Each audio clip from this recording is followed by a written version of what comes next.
La lumière bleutée du matin me cueille fourbu à la sortie.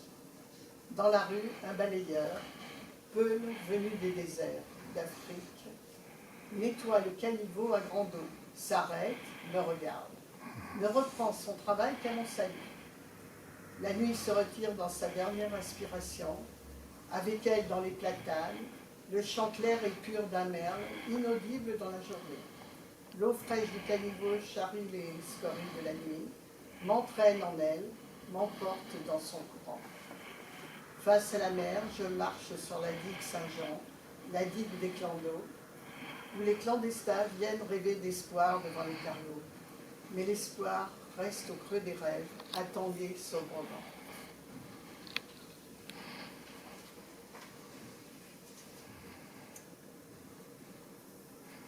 Tout à l'heure, vous avez évoqué vos voyages. Hein. Alors, c'est dans Cargo Mélancolie, hein, qui est un livre entre prose et poésie, on peut dire, hein, publié chez Zulma en 2008.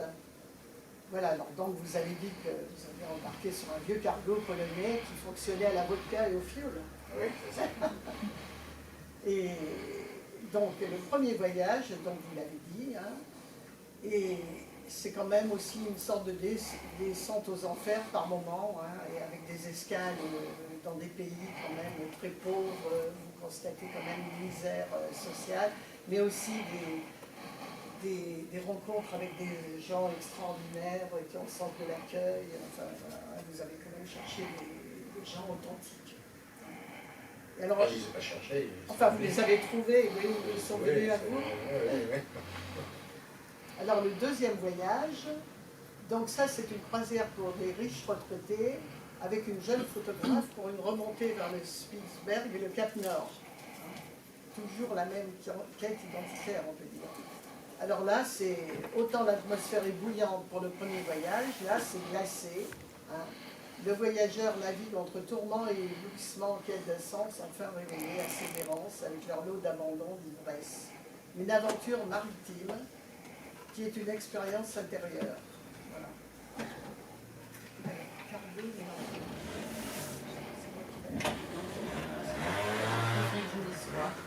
Quel voyage? Le chaud, le froid. Le froid. Le froid. Le chaud.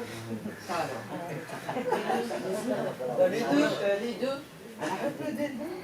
Voyage sur le bateau polonais.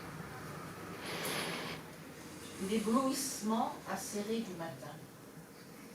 Je quitte le navire, longe des hangars où des ouvriers et des soldats fument et boivent autour de bidons de feu. Les limousines noires s'arrêtent. Les hommes se taisent. Deux molosses, armés, sortent, suivis d'une brute en manteau de fourrure blanche et lunettes noires. Ils se dirigent vers le hangar. La boule de fourrure entre, les gardes à l'extérieur me suivent du regard.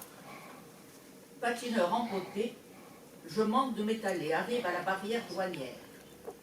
De la guérite en bois, les militaires et les kalachnikovs se dressent au garde à vous. Salut, menton haut, fesses serrées, dans les uniformes gris-bleu ardoise au col de fourrure.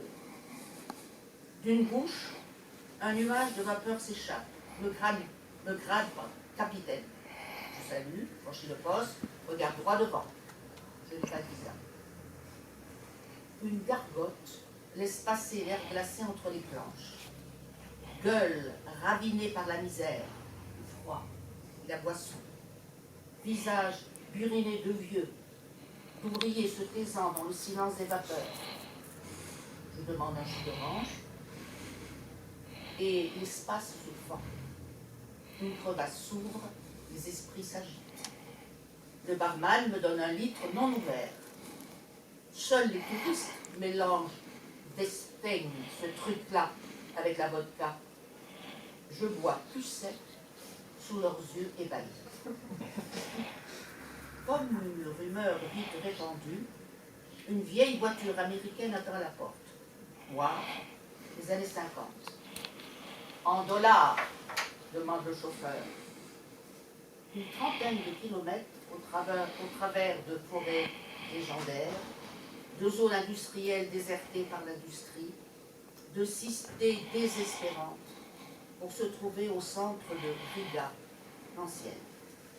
Sur le trottoir, une veste flasque, une corde, je brosse à dents usées, une poupée blonde en plastique blanc, à qui il manque un œil et un bras. J'imagine la petite fille à qui elle plaira. Un peuple assis sur des journaux attend les yeux dans le vide. Les rues, ravagées par le dégel, traversées par les taxis hurlants. Les gardes du corps protègent les hommes d'affaires, les mafieux. Leurs femmes sont en vison.